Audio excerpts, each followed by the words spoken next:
the person you've been waiting for, the person setting the tone for this conference, our district governor. Please stand and give a strong Rotary welcome to Glenn Bowers. Hello, fellow Rotary leaders. I am thrilled to address you as you gather for your Rotary District Conference. A chance to reflect on our shared achievements, exchange innovative ideas, and prepare to build an even stronger Rotary for the future. As Rotary members, commitment to service is what drives us. But to remain relevant, adaptable, and impactful in today's rapidly changing world, we must challenge ourselves to look beyond traditional approaches. By reimagining how and where we connect, we ensure that Rotary remains a dynamic force in the century ahead. Let us dream boldly about how we can engage new generations, broaden our horizons, and bring fresh energy to our mission. If we can do that, the opportunities are boundless. As you attend this district conference, I encourage you to embrace the possibilities that lie ahead, inspire your fellow members, and celebrate the accomplishments that have brought us here. If we work together and support one another, we can and will unite for good and change the world. Thank you.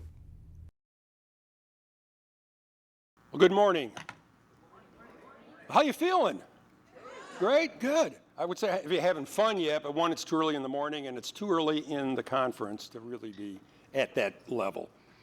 Thought about doing one of those Mentimeters where you, on your QR code, and you put down how you feel and get that word wall or whatever it is, but I'm not smart enough. So we'll just have to have shout outs on how you feel. I feel great. I feel great because I'm a Rotarian. I feel great because of all the fellowship I have with you in this room today. You know, every time I do something positive in Rotary, it makes me feel really good about myself. Anytime I see what you are doing in your communities, it makes me feel really positive and really great. You know, we are really needed in this world to have an impact, to lift up people's lives, to help create environments where people can prosper, raise families, and just live like we want to live. It's always said that, okay, in these current times, it's really bad. And I know people say that about today, and maybe. So I think we're needed, as always, but maybe needed even more. So keep up doing what you've been doing. So 80% of the year is over. But it's not time to coast to July 1. For me as your district governor, for you as members of your clubs, president or a member that just rolls up their sleeves and does a lot of good work. We can't stop. We have to blow past the rest of the year. We've got to help Michael John into his year as district governor. So what have we done so far this year? There's a lot of things that I'm not going to show, and it doesn't mean I'm neglecting what you've done. I've heard a lot of things, positive things that clubs are doing, and I continue to try to collect that and understand it and share it as broadly as I can. I'll just talk about a few things. One is, the food security thing. Last year at the conference, Ed's conference, if you were there, it was powerful. We had a bunch of fantastic speakers. Talked about a lot of things, but one of the areas that we discussed, focused on, was food security, food insecurity, depending on how you want to frame it. And so as I got into my year and started doing the official visits, I told clubs, hey, I know you're doing stuff. I know you're doing food packing. I know you're doing hot meals. I know you're doing many, many things to help feed your neighbors. Keep it up. But also I challenge you to do one more. Just make a little extra effort. And what I want to do and have started is collecting your stories. What have you done? What's the impact?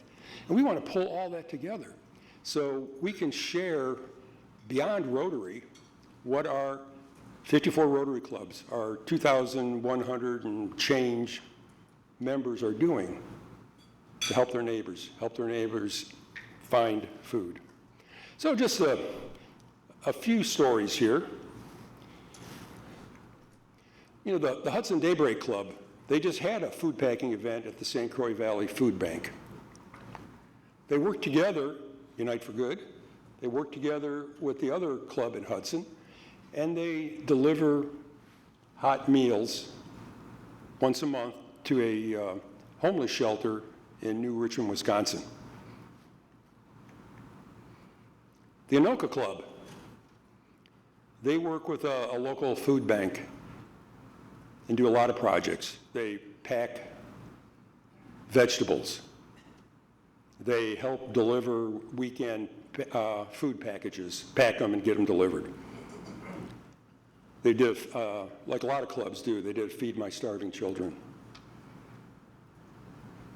And then other club, Arden Hills Shoreview, my club, just did a food packing event at Second Harvest where they packed 17,000 pounds of food, which really is 17,000 pounds of potatoes, and which they told us is enough to have 18,000 meals. And the club also does things like Feed My Starving Children, Packs for Every Meal, Ralph Reeder Food Shelf, lots of packing. Rochester Risers, they every month work with a food shelf in their community and do what they call repack. There's things that come in that need to be divided up and labeled in other ways, and some of their members do it on a more routine basis. So again, helping feed their neighbors. So besides food security, we do a lot of other things. You know, one of our areas that we want to focus on is to help create healthy communities. And we've got a few projects, and a few that I'm just going to focus on that just kind of resonated with me.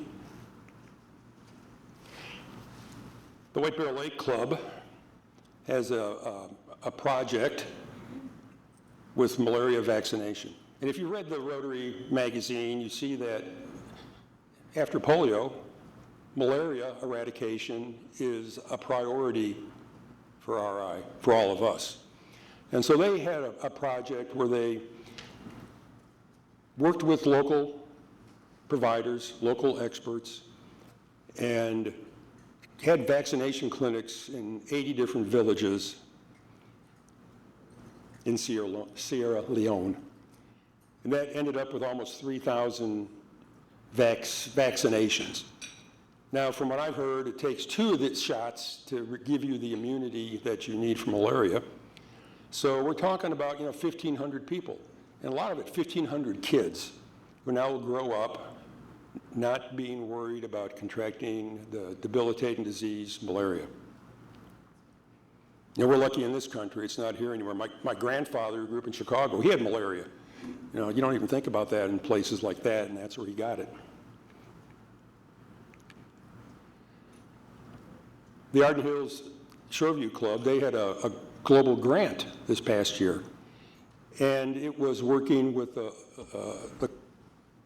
sorry, I can't read it from up here, the Rotary Club of Monrovia, and did a global grant. We developed 7 packs of hearing testing equipment and other supplies, sent them there. But then also, when you have a global grant, part of it has to be education.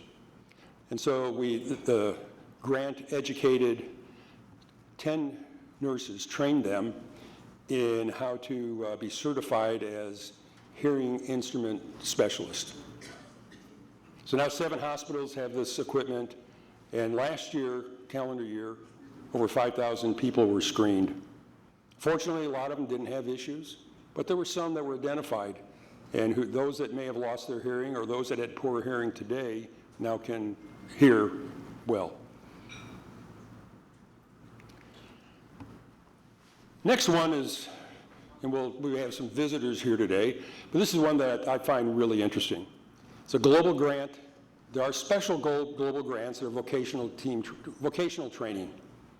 And if you've done a global grant or attended any of the trainings that we do, you know, you have to have a host partner, a host club in the district where the project is happening. And then you have an international club, international partner that helps provide funding, other resources, helps plan the project and stuff like that. Most of the time, we are the international project because we're building WASH projects in Africa, literacy in Guatemala, things like that. But this one is interesting because we're the opposite. We're the host because the activities are happening here. The project involves bringing surgeons and other medical specialists from Ukraine for more advanced training. We all see the news. Way too many people end up seriously injured and have amputations, not just military, but civilians. And so it's a challenging thing to deal with. You know, we have Protez Foundation here, which helps with prosthetics for these individuals. We wanted to help supply additional medical training, specialist training to improve the outcomes of these people.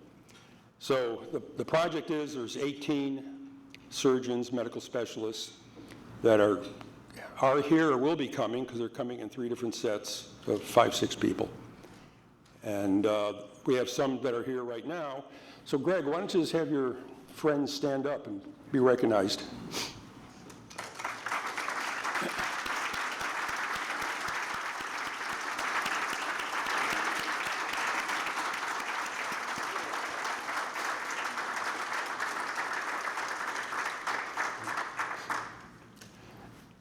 Thank you for what you do.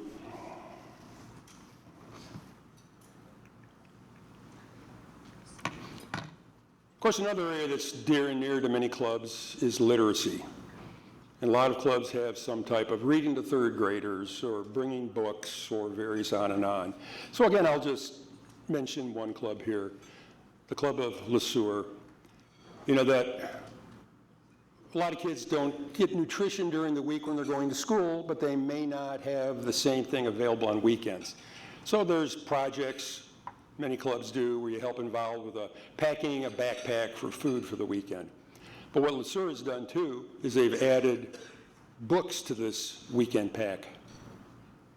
They also, and I think it's pretty cool, they bought this book vending machine for the school. Now, vending in the non-traditional sense, because the kids don't put money in. They get to select books that they want. So they've given out over 1,300 books this year. And they've helped also, we think, how do we solve problems? They're partially funding a part-time teacher whose job is to help kids with reading issues. So that's things we're doing with the clubs. Let's talk about a few other things. If you paid attention to my official visit, talked about some district efforts we want. One was food still to help tell the story. Another one is doing Crutches for Africa as a district project. Last year, you may be familiar with, there was the Stillwater Sunrise Club under Lonnie's direction, led a district grant that collected about 1,700 mobility devices, crutches, walkers, wheelchairs, and working with the nonprofit Crutches for Africa, delivered them to people in need in Africa. So we thought about it, talked about it, and said, well, let's do this at the district level. Now, it's been a little slower, so it's actually going to happen in Michael John's year, but we've built up, we're going to do a grant for this too, and you can see the long list of clubs that are now involved, over 20. A lot of material's been collected. Instead of 1,700, we're going to be sending 6,000 pieces of mobility devices, which will directly impact 6,000 people. We all know the other people are touched by this, the families, for sure. So conservatively, this project will have a positive impact on 18,000 people in Africa. Another thing we talked about at district level is uniting for water. And this came out of a public image discussion with 4 districts about trying to do something collectively, one area, that then we can tell a great story to others about the fantastic impact. And it's now grown to 5 districts. One thing, and Patricia McLeese is leading the effort for our district, and the main thing for now, if you're doing something, register it with her. You know, a lot of clubs are doing adopt a drain, and that can be fun. You know, you get kids, you name the drain. And like in my community, some people put signs out, and they're pretty clever names, and a lot of them are children naming it, so it engages people. But there's, you know, anything that you're doing, up to, picking on White Bear Lake again, they had a district grant for a wash project in Uganda, where it was the full wash thing. Put in borehole wells, hand cleaning stations, education of kids, particularly on the need for washing your hands. It's impacting 3,000 people. And that picture in the top right, that's not something from the RI website or I pulled off of the internet. That's actually a fantastic story of a child who's getting the water, clean water, due to this project. And those we talk about stories, I mean, that on the old thing, a picture, you know, tells 1,000 words. And it also, Unite for Good, it brought in 11 clubs, participated financially in the funding of this project. Membership. That's always something we talk about. Normally we talk about, wow, we're losing members, we're down, here's the graph. Unfortunately, we lost a club last year, and we're going to probably lose 2 clubs this year. But there's good news out there too, and there's novel ways of thinking of things. And I want to talk about companion clubs, or service clubs, or whatever you want to name, satellite clubs. Barron County Sunrise is a prime example of what we can do, what your club can do. People can't join your club because 7:30 at Tuesday, I can't make it. Or there's a bedroom community that's 20 miles away, town of 5,000 people, not big enough maybe for a Rotary Club, but there's people there that are interested or potential to be wanting service and fellowship like you. So what they've done is they started the Cumberland Rotary Impact Club. Barron County's in Rice Lake, Wisconsin. Cumberland's a town a few miles away. That club was chartered June of last year. Today they have 17 members, and they've been busy. They do nutrition on weekends, backpacks. Like we talked about, kids don't always have the food they need on weekends, so they're doing that. They do Meals on Wheels deliveries. They've done a school supply drive. They've done a hat and mitten drive. Really active, brand new, want to get out there and help their neighbors. Well, Barron County's on a mission. If you know Mark Berger, he's up there, and he heard about a club that has 4 satellite clubs. So that's, I think, his target, to hit that or break the record. So the Shell Lake Rotary Impact Club is on the verge of launching. We'll have a charter night up there May 20th. I'll be there. Be there if you can. Bringing new people into our family. And then the last topic is talking about friendship exchanges. We did this off and on before the pandemic. And you know, I got my life in Rotary through the old group study exchange program, so I've got a passion for that, youth exchange, and I thought we need to reinvigorate, start again, friendship exchange. So this year we have a team actually leaving Monday to go to the district that encompasses most of the Buenos Aires, all the city and most of the province. So who's the team? Stand up, who's here? Now we have some of them here. Yay.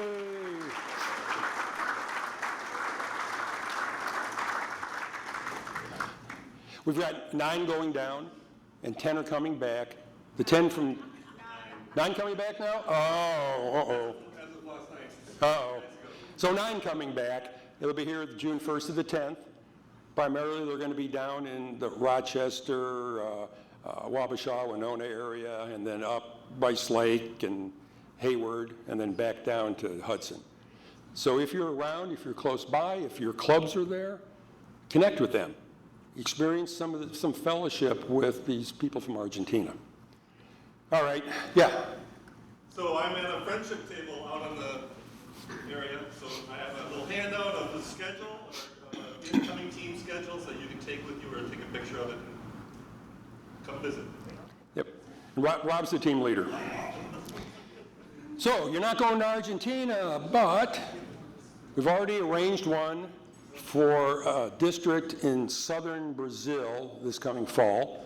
It's District 4640, which includes most of the state, or the southwest corner of the state of Paraná. If you've ever seen pictures or been interested in going to Iguaçu, of the 3 towns you go to, one is Foz de Iguaçu, which is the city on the Brazilian side of the waterfall. We're looking at a team to go down the end of September, and then their team will come back sometime late October. More information will be coming out. If you don't remember, Friendship Exchange, you got to pay your way, you got to buy your plane ticket, but it's open to all Rotarians, spouses, partners, whatever. So think about it. It's a way to have fellowship and see a different part of the world. Well, thank you for your time. If I didn't talk about your club's project, it's not because I don't think it's great, and we'll find other opportunities to share what you're doing with the rest of the district and the world. Thank you.